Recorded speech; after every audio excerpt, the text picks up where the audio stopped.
And it's our 4th day na nga dito sa Bali, Indonesia. O, di ba? Energy tayo mga akla.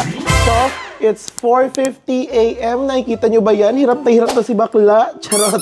So, it's 4:50 a.m. at 5 a.m. Susunduin nga kami dito ng aming tour guide. Papunta nga tayo sa northern part ng Bali, yung mga tourist destination doon. Particularly sa Ubud and yung mga iba pang pupuntahan doon sa northern part ng Bali. So, yung mga pupuntahan natin doon is yung Handara Gate, yung famous na yung gate na may mga pabundok-bundukan. Yes, o, di ba? Imimit natin doon si Heidi.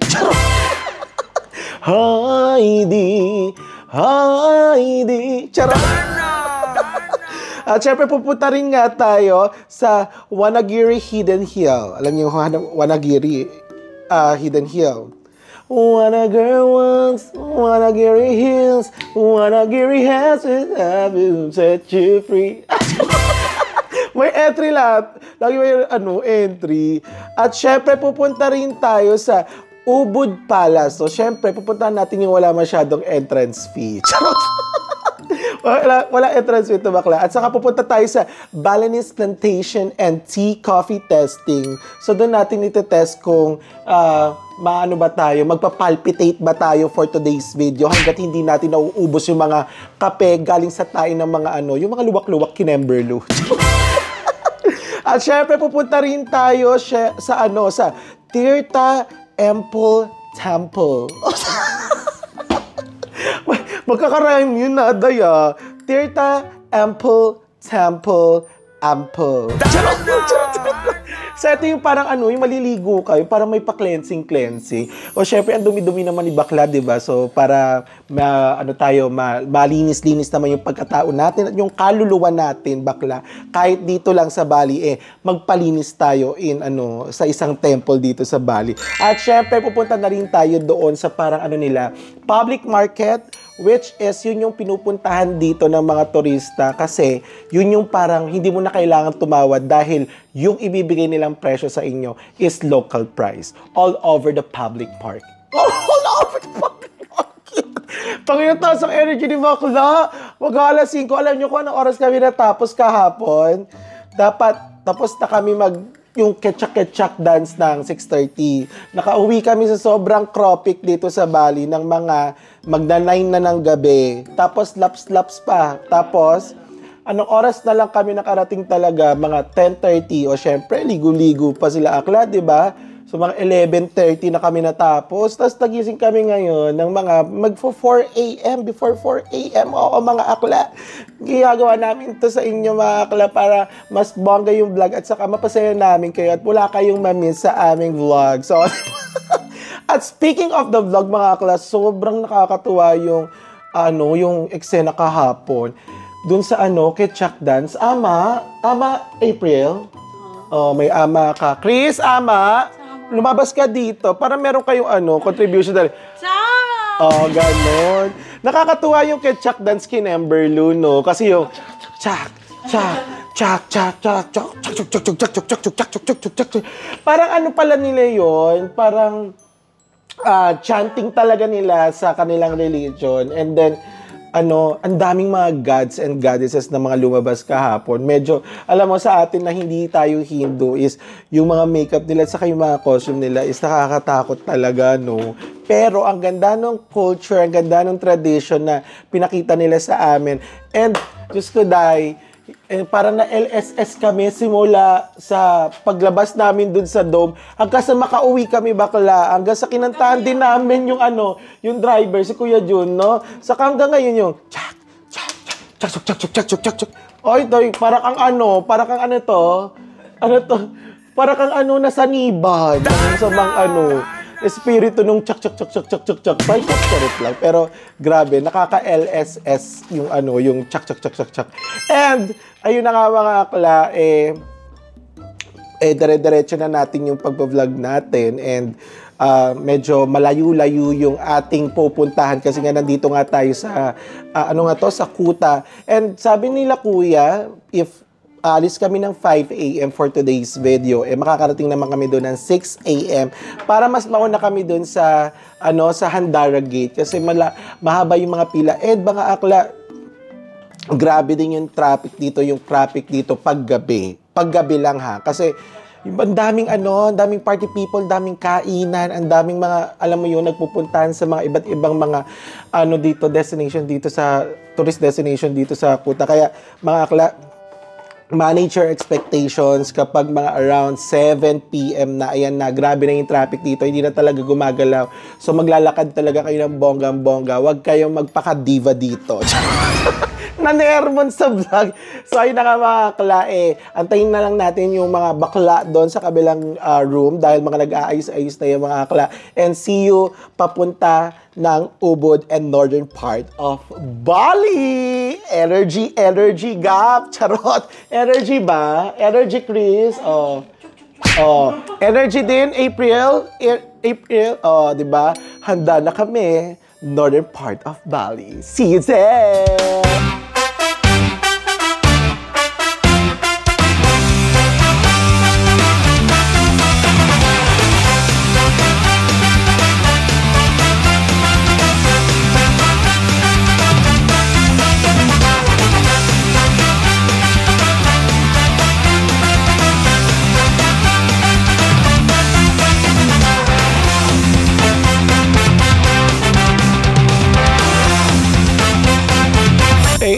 Mga akla, maliwanag ang buhay.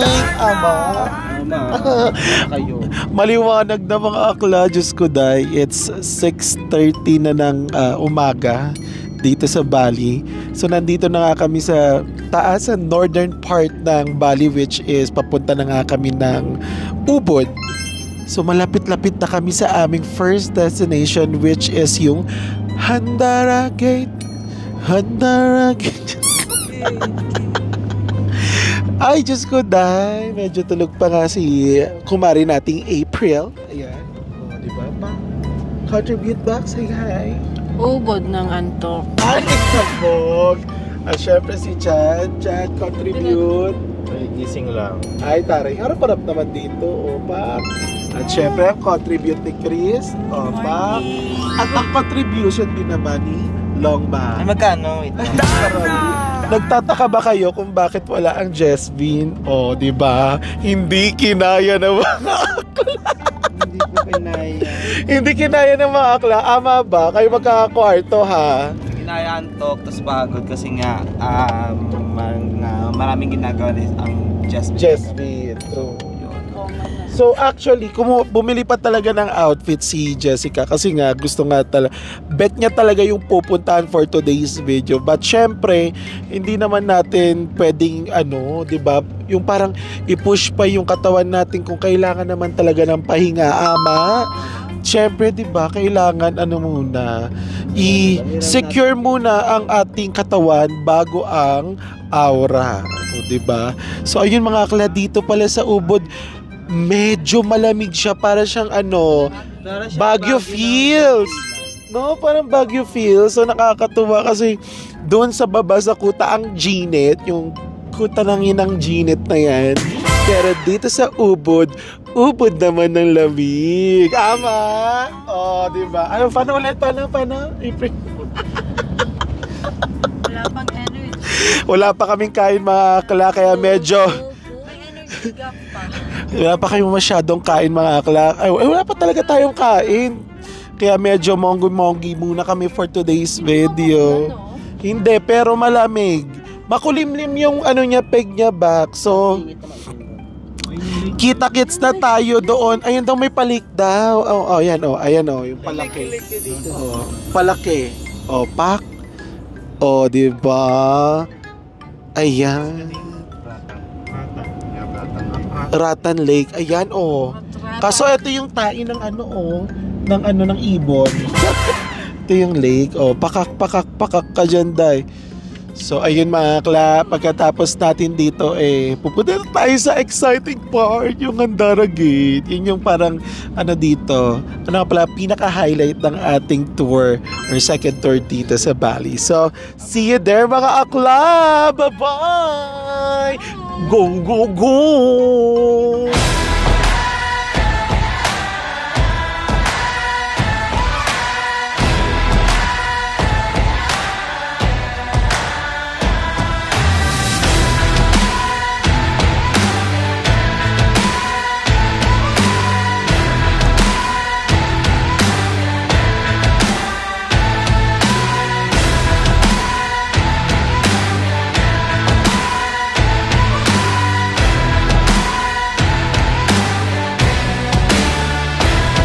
Welcome to Gandara Gate!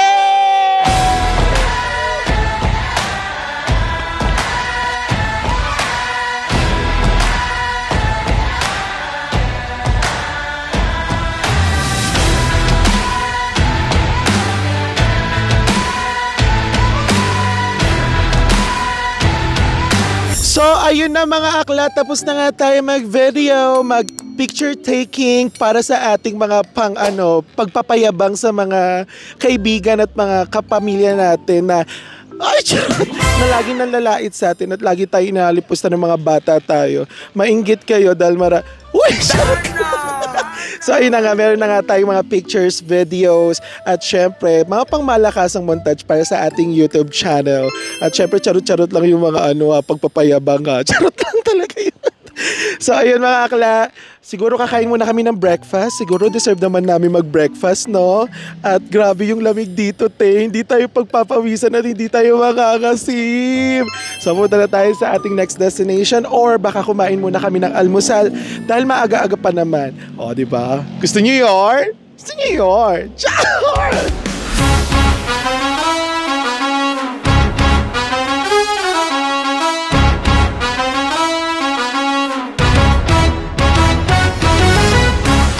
Ayun na nga mga akla, gusto ko lang i-flex sa inyo mga akla yung aming tour guide which is si Kuya John.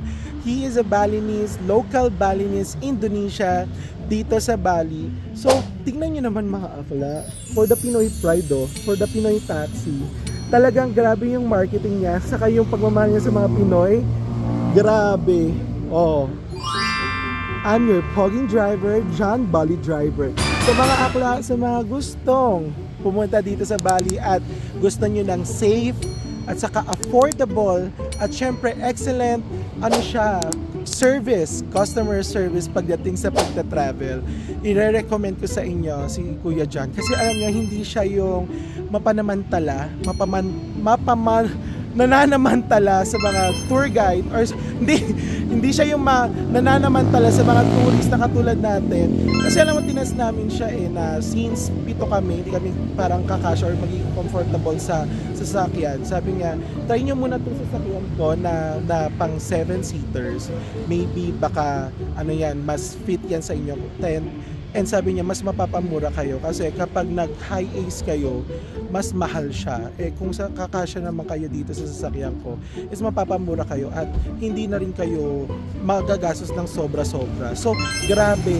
Recommended si Kuya John pagdating dito sa pagta-travel sa Bali. And mga akla, grabe. Dinadala niya kami sa mga places na, alam mo yon, sobrang stunning and very amazing pagdating dito sa pagda-travel natin sa Bali. Tama ba? Recommended si Kuya John? Tama. Oh, di ba? Ubod ng? Oh, yes. Recommended ba si Kuya John? Oh, di ba? Correct. Recommended ba Chad si Kuya John? Yes, recommended talaga siya dahil dyan. Kore na tayo mga kalama, dami na tayong kuda. Charot!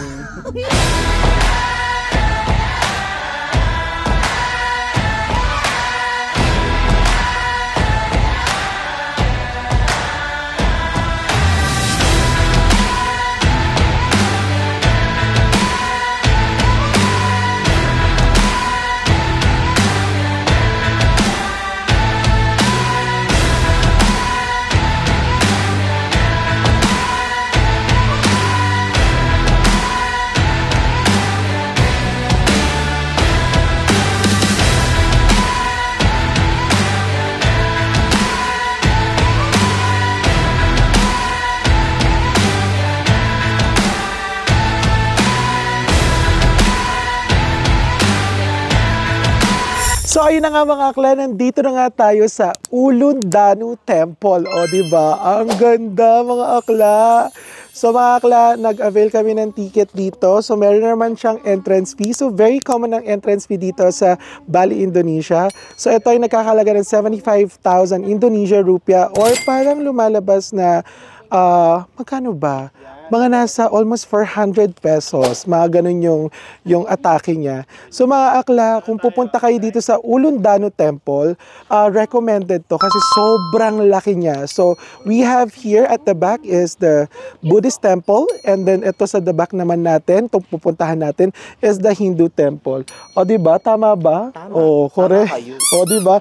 Ang ganda, para kang nasa Australia. Yung ganun yung eksena. At saka mga akla, kung pupunta man kayo at magbabayad kayo ng entrance fee, ako masasabi ko na recommended to kasi sulit yung bayad mo sa entrance fee dito. And ito yung isa sa mga trending at mga talagang pinupuntahan dito sa Ubud sa Bali, Indonesia. Kaya mga akla, papakita ko sa inyo yung mga spots at saka yung mga pang-Instagrammable na pwedeng yung picturean dito sa Ulundanu Temple. So, kita-kits na lang mga akla. Malamig at saka tama lang yung nito, yung araw-araw. Kaya lawan-lawan na mga akla. Oh, see you there mga ate. See you there, ako na see you there. Basta panoorin nyo na lang mga akla.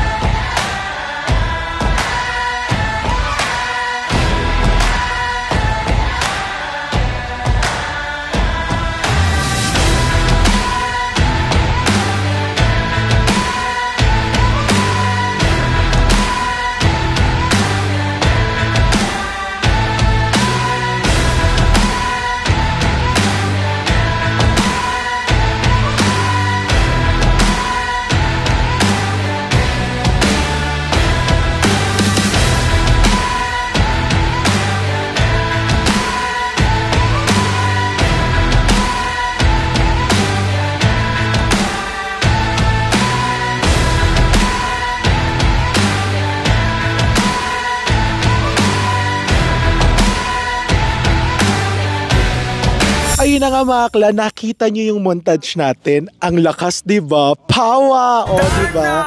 So, nandito na nga tayo sa likod ng Bratan. As per Kuya, yung ating tourist guide, ito yung parang pagoda or pagoda ng mga Hindu dito sa Bali. Nakakaloka, no? Napaka-stunning niya. Alam mo, para kang para siyang postcard. Saka alam nyo mga akla, para kang dito, naki-cleanse, very peaceful. At saka mga akla, tama yung ginawa ng tour guide namin na pumunta dito ng umaga kasi most of the time mga akla, if visit kayo dito ng around 9 a.m., grabe, hindi kayo makakapagpa-picture. Para ang hirap kumuha ng spot for this pagoda. Nakakaloka. At magiging pagoda Mirasul din kayo dito kapag maraming tao. Unlimited yung yung picture. Tama na pumunta tayo ng umaga.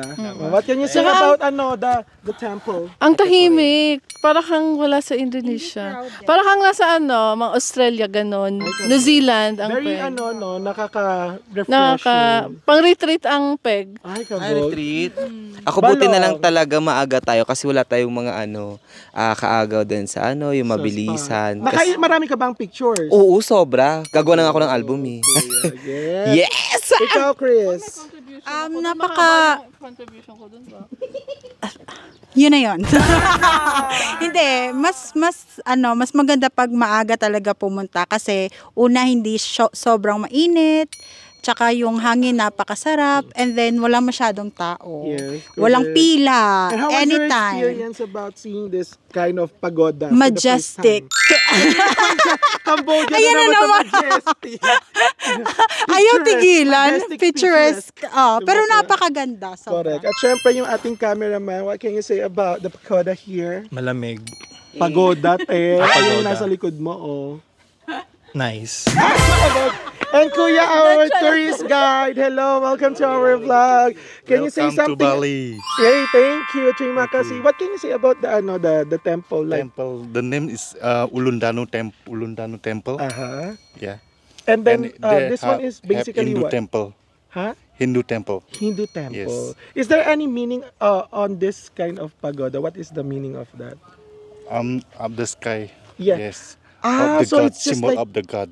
oh, it's like reaching the sky. Yes. And this is actually symbolizing like the God in heaven, Yes. right? Wow. So Kuya, you're Hindu also, Yes, right? I'm Hindu. But in this temple, you said a while ago that there is a Buddhist temple also. Buddhist temple. Is there any mosque here also? Yes, animals. Oh, okay. So this temple is actually dedicated to all religions, right? Yes, Is there of any Catholic or Catholic? Yes, we have Catholic. You have Yes. here also? And Muslim also here. Oh, Yes. wow. Diba, kabog. Thank you very much, Rima. You're Kasi welcome. kuya, grabe. O diba, that's what you call checking or kausapin nyo yung mga tourist guide kasi nasa kanila talaga yung mga information sa mga history na kailangan yung malaman sa mga tourist spots at saka sa mga bansang pupuntahan nyo. Siyempre kasi 'di ba minsan si Google hindi naman totoo yung mga pinagsasasabi minsan. Charot. Kapag ginugol natin, oo, Kulang sa sa mga research, oo. Kung minsan nagbibigay din sila ng false information, 'di ba?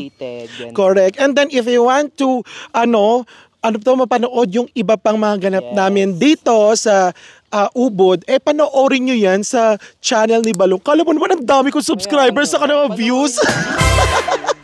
Guni-guni na lang kami. Hindi, panoorin niyo yan kay Balong kasi pinaghirapan niya yung mga montage box saka yung mga mapangmalakas ang mga videos natin. Kaya kapit lang kayo, punta na tayo sa ating next destination!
Ayun na nga mga akla, nandito na nga kami sa Tirtha Temple or Holy Water Temple dito sa Ubud, Bali. So, meron ditong babayaran na 50,000 Indonesia rupiah or nasa 189 pesos. And then mga akla, almost 2 hours yung travel time namin. Medyo matagal, medyo liblib yung lugar pero for sure worth it to. Kasi dito nga sa Tirtha Temple temple is lulublob tayo sa sacred water area. So parang pwede rin daw inumin yung tubig kasi nga holy water yon, and then sobrang linis niya. So ayun mga akla, papakita ko sa inyo yung mga ganap dito. Tama ba, April? Tama. Okay pa? Hindi mainit? Konti lang, pero laban. Chris, ayan. Laban pa, tama. Correct. Diba? And then, ayan, may pasarong sila dito. Kasama na yan sa entrance fee. And please make sure, mga akla, yung itong first sarong na to, ayan, nakikita nyo yan. Yung first sarong na yan, hindi yan pwedeng mabasa. Pero bibigyan kayo ng panibagong sarong doon sa may pool area, parang yung water area, mga akla, kung saan pwede kayong magbasa or pwede nyong basain yung sarong na gagamitin nyo doon. So, yung mga akla, tara na. Totoo na talaga to. Let's go! Tama, let's go. Tama, let's go na kasi anong oras na? Correct. Baka Ano? oras na to? Let's go na. Let's go. Let's go. Tara na, arat na.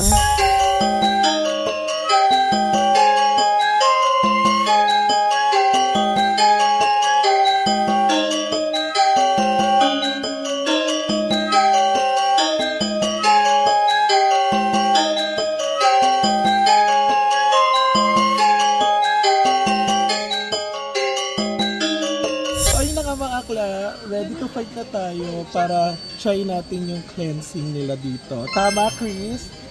Tama. diba? Dalawa kami ni Chris ang susubok sa sa patubig nila kasi sila mahihirapan silang magpalit saka mahihirapan silang magpatuyo. So, itatry na namin yung mga Clay. Excited ka na? Yes! Diba? Ito nga pa nagkakahalaga ng 10,000 Indian rupiah. Ay, Indonesian rupiah pala.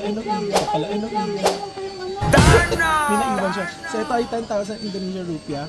So kami hindi na kami kumuha ng locker kasi kailangan pa magbayad ng 15,000 Indonesian rupiah for locker since nandito naman sila. So ayun mga akla, papakita ko na lang sa inyo yung ganap doon sa patubig sa holy water nila. Oh, see you there mga akla.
At ayun na nga mga akla, change costume na tayo, wala na tayong pasarong, diba? Pero wala tayong brief for today's video. Charot.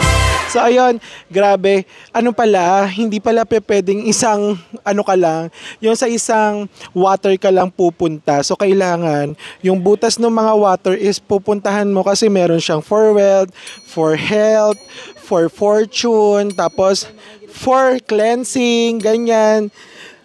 Dapat kasi puntahan mo siya or tatapusin mo siya kasi para sa health mo. At in fairness naman kasi yung lamig ng tubig parang may payelo. So parang grabe, nakaka-cleanse naman pala siya. So ayun mga akla, pupunta na kami sa sa pa next destination natin? We go to the souvenir store. Correct. So for the souvenir mga akla, panoorin nyo yan sa vlog ni Balong. Diba? Balong, diba tama? Tama. So, kamusta na yung mga hindi nagpa-cleansing? Ayun, baktul-baktulan sila. Charot. So ayun mga akla, abangan nyo yung mga tip o saka yung mga presyo ng mga pa-souvenir sa vlog ni Balong. Diba? See you there mga akla. Let's go! So yan, mga seswang nakauwi na tayo after ng ilang oras ang ating biyahe pa uwi. And sobrang lapit lang naman ang ating hotel pero dahil na trapiko o pa uwi. So anyway, ay nakauwi na rin sila!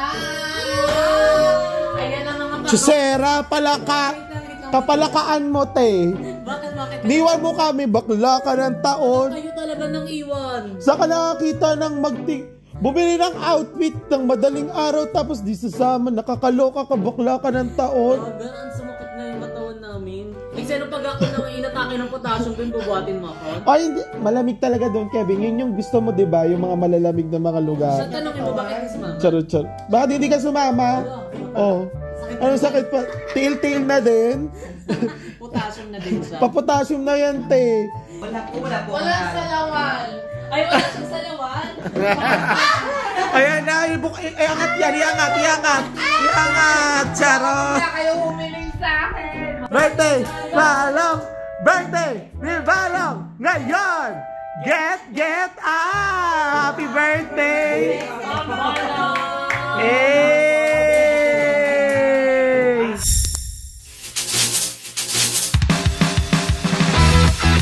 Sa mga kapitbahay namin dyan na gusto mag-samgyup sa abot kayang presyo, aba, Diyos ko, 199, di pa ba kayo? Oh, di pa ba kayo? Oh, arte pa ba kayo? 199 na lang? Gusto nyo yun? Gusto nyo yun? 199? Pero saan nga ba tayo pupunta sa mga susunod? World tour pa ba tayo? Oo naman. Ere-erecho lang. So this time, sana doon naman sa malamig. Lagi ba kaibang lamig naman yan? Baka yung lamig mo nakaganon.